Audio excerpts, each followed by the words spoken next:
Number 13، کیا اللہ کے نبی صلی اللہ علیہ وسلم نے ایک رات میں تراویح اور تہجد علیحدہ پڑھی ہیں؟ ایسی کوئی روایت نہیں ہے، بلکہ اس کے بالمقابل ایسی روایت ہے جس سے معلوم ہوتا ہے کہ آپ نے ایک ہی رات میں نماز پڑھی ہے، اور وہی نماز جو جماعت سے پڑھی وہی آپ کی تہجد تھی، وہی آپ کی تراویح تھی۔ اس کے بعد ٹائم ہی نہیں تھا کچھ اور پڑھنے کے لیے۔ لوگ آپ پوچھیے کب پڑھنا تراویح، لوگ بولتے دیکھو تراویح رات کے شروع میں پڑھتے ہیں اور تہجد رات کے اینڈ میں پڑھتے ہیں، لہٰذا یہ دو الگ نمازیں ہوئی۔ اس کے لیے پڑھ کے سونا ہے، اس کے لیے سو کے پڑھنا ہے، یعنی جاگ کے، سونے کے بعد جاگ کے پھر اس کے بعد پڑھنا ہے۔ تو بولے سوئے نہیں تو پھر تہجد ہوتی ہی نہیں۔ بہت سارے لوگوں کو کنفیوژن ہے، ایک تو پڑھتے نہیں اور خام خواہ ان مسائل میں پڑھتے، جو مسائل نہیں پڑھتے ان میں پڑھتے۔ کیوں ایسا کرتے معلوم نہیں۔ آدمی مطالعہ کرے، علم حاصل کرے، اس کے بعد کلام کرے۔ جو جانتا نہیں وہ بولے کیوں آدمی۔ اب دیکھیں اس روایت کے بارے میں کہ اس میں کیا بات سامنے آتی ہے۔ نعیم ابن زیاد ابو طلحہ الانماری کہتے ہیں انہ سمع النعمان ابن بشیر، انہوں نے نعمان ابن بشیر سے سنا، صحابی نعمان ابن بشیر، یقول علی منبر حمص، انہوں نے حمص کے ممبر پر مسجد کا ممبر ہے اس پر ایک بات کہی، کہتے ہیں قمنا مع رسول اللہ صلی اللہ علیہ وسلم لیلۃ 23 فی شہر رمضان، ہم نے 23ویں رات میں رمضان کے مہینے میں اللہ کے نبی صلی اللہ علیہ وسلم کے ساتھ قیام کیا، الی ثلث اللیل الاول، رات کے پہلے تہائی حصے میں۔ رات کو آپ 3 ٹکڑوں میں بانٹ دیجئے، رات کا پہلا 1/3 پہلا تہائی حصہ، ثم قمنا معه لیلۃ 25 الی نصف اللیل، پھر ہم نے واپس قیام کیا اللہ کے نبی صلی اللہ علیہ وسلم کے ساتھ میں 25ویں رات میں۔ کب تک؟ آدھی رات تک، 25ویں رات میں قیام کیا۔ ثم قام بنا لیلۃ 27، پھر آپ نے ہمارے ساتھ قیام کیا 27ویں رات میں، 23ویں رات، 25ویں رات، 27ویں رات، اس میں آپ نے قیام کیا۔ اور کہتے ہیں کہ حتی ظننا ان اللہ ندرک الفلاح، یہاں تک کہ ہم کو یہ پکا یقین ہو گیا کہ ہم کو سحری نہیں ملے گی، الفلاح نہیں ملے گی۔ قال وَكُنَّا نَدْعُ السُّحُورَ الفلاح، کہتے کہ ہم سحور کو یعنی ہم سحری کو کیا بولتے تھے؟ ہم سحری کو کہتے تھے، سحری کے معنی کیا کہتے تھے وہ لوگ؟ الفلاح، یہ فلاح ہے۔ فلاح کے معنی کامیابی کے ہوتے ہیں کہ کھا لیا اس نے کامیاب ہو گیا، ڈبل کامیاب، ایک تو ثواب مل گیا اس کو، دوسرا دن بھر کے لیے انرجی مل گئی، برکت اس کو مل گئی۔ تو ہم نے اتنا لمبا قیام ہوا، وہ پہلے دن کتنا ہوا؟ 1/3 رات تک، دوسرے دن آدھی رات تک، تیسرے دن اتنا لمبا کہ کیا ڈر ہو گیا؟ سحری نہیں ملتی، یعنی پوری رات کب تک ہوا وہ؟ ایک دم سحری کے وقت تک۔ تو اللہ کے نبی صلی اللہ علیہ وسلم نے تہجد پڑھے کہ نہیں؟ کیا چھوڑتے تھے آپ صلی اللہ علیہ وسلم تہجد؟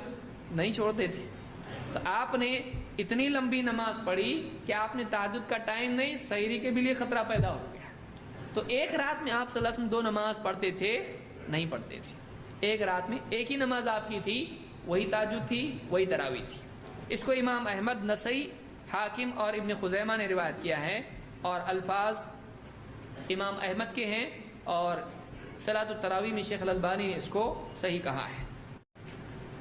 سوال نمبر 14، کیا 3 دن سے زیادہ باجماعت قیام رمضان بدعت ہے؟ بہت سارے لوگ کہتے ہیں، آپ جب بولتے ہو کہ 11 ہی سنت ہے تو 3 رات ہی سنت ہے، تو 3 سے زیادہ کیوں پڑھتے ہیں؟ تو یہ لوگ نہیں جانتے ہیں کہ اللہ کے نبی صلی اللہ علیہ وسلم نے فرمایا کہ من قام رمضان ایمانا واحتسابا غفر له ما تقدم من ذنبه، جو پورے رمضان کا قیام کرے ایمان اور احتساب کے ساتھ میں، اس کے پچھلے گناہ معاف ہوتے ہیں۔ پورا رمضان آپ نے کہا ہے، تو آدمی کیوں کنفیوز ہو اس کے اندر؟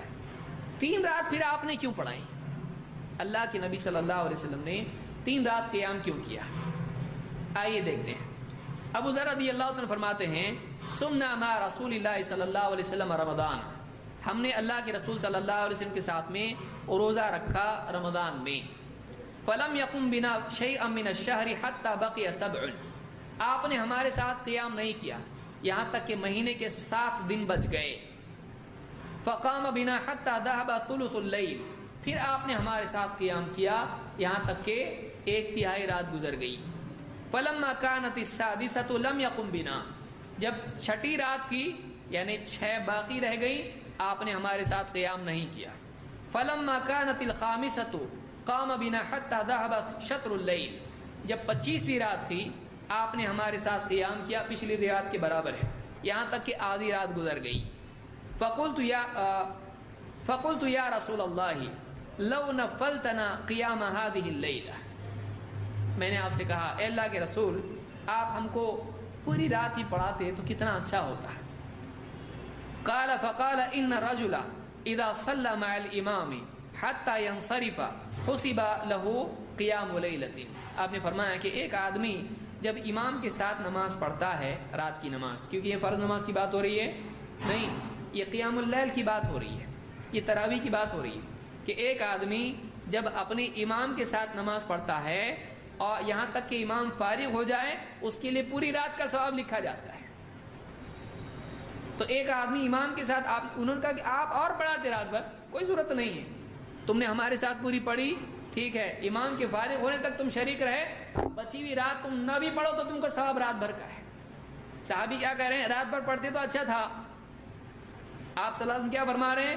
رات بھر پڑھنے کی ضرورت نہیں، امام کے ساتھ تم نے پڑھی پوری رات کا ثواب مل گیا، پوری رات کا ثواب امام کے ساتھ شریک ہونے سے مل۔ اس سے معلوم ہوتا ہے تراویح کی نماز جماعت میں پڑھنا افضل ہے، کیونکہ رات بھر کا ثواب کب ملے گا؟ جب امام کے ساتھ شریک ہوگا، اکیلے میں نہیں ملے گا۔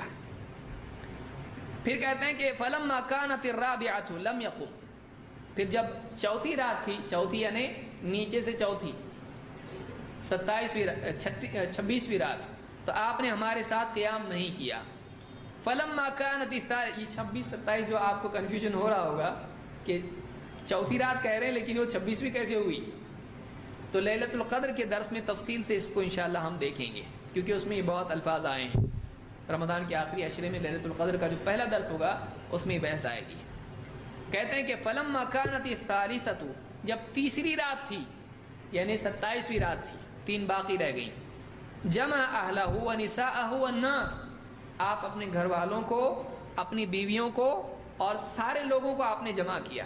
فقام بنا حتی خشینا ان یفوتنا الفلاح، اور آپ نے اتنا لمبا قیام کیا کہ ہم کو ڈر ہو گیا کہ کہیں ہماری فلاح فوت نہ ہو جائے۔ کہتے ہیں کہ قلت وما الفلاح، راوی پوچھتے ہیں کہ میں نے پوچھا یہ فلاح کیا ہے؟ قال السحور، سحری، ثم لم يقم بقیۃ الشہر، پھر اس کے بعد آپ نے باقی مہینے میں 27 کے بعد آپ نے ہمارے ساتھ کسی رات میں بھی قیام نہیں کیا۔ اس کو امام احمد، ابو داؤد، ترمذی، نسائی، ابن ماجہ نے روایت کیا ہے۔ بخاری اور مسلم کے الفاظ ہیں، آپ نے اپنی وجہ بتائی کہ بعد میں آپ نے کیوں قیام نہیں کیا۔ 3 رات آپ نے پڑھایا، 3 راتیں آپ نے نماز پڑھائی، اس کے بعد آپ نے قیام نہیں کیا، کیوں نہیں؟ آپ نے فرمایا، صحابی حضرت عائشہ کی روایت میں فرماتی ہیں فلما اصبح، جب صبح ہوئی تیسری رات کے بعد، پھر اس کے بعد آپ نہیں نکلے اور پھر صبح ہوئی تو آپ نے فرمایا قد رأیت الذی صنعتم، رات میں جو تم جمع ہو گئے تھے نماز کے لیے اور چاہ رہے تھے کہ میں آؤں، اور یہاں تک کہ بعض نے آواز بھی دی، تو میں جانتا تھا رات میں تم کیا کر رہے تھے، مجھے معلوم تھا تم جمع تھے۔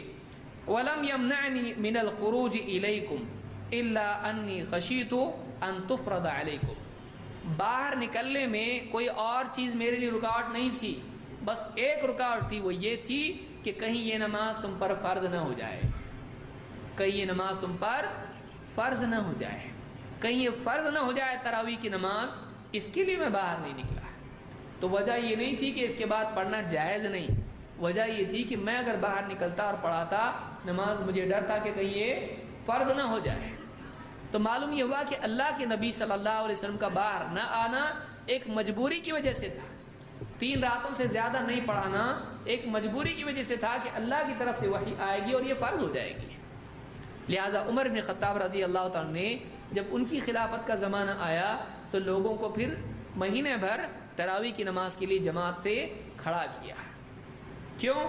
اس لیے اب اللہ کی طرف سے وحی آنے والی ہے نہیں، تو اب وہ ڈر نکل گیا، اب اللہ کے نبی صلی اللہ علیہ وسلم نے جیسا اپنی بیویوں کو، گھر والوں کو، لوگوں کو جمع کیا تھا، معلوم ہوا کہ جمع کرنا چاہیے، اچھا ہے یہ۔